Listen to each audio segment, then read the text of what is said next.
Chocolate fondue melting pot recipe. Chocolate fondue is expensive at restaurants, but you can always have it at a fraction of a price at home. Imagine a puddle or fountain of decadent melted chocolate ready for dipping. Just prepare any treats you prefer and dunk away to your heart's desire. What's there not to love? Ingredients: 10 ounces semi-sweet or bittersweet high-quality chocolate, chopped. 1/3 cup heavy cream. 1/3 cup milk.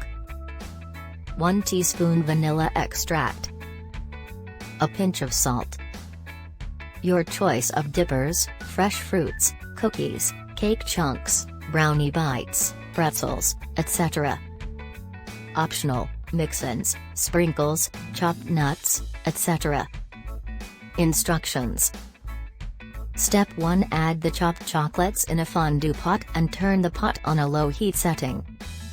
Step 2: Add the heavy cream and milk.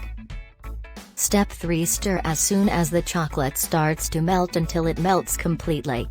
Reduce the heat if necessary. Step 4: Add in a pinch of sea salt. Step 5: Serve the chocolate fondue with a platter of dippables, mix-ins, and fondue forks or skewers. Step 6: Enjoy.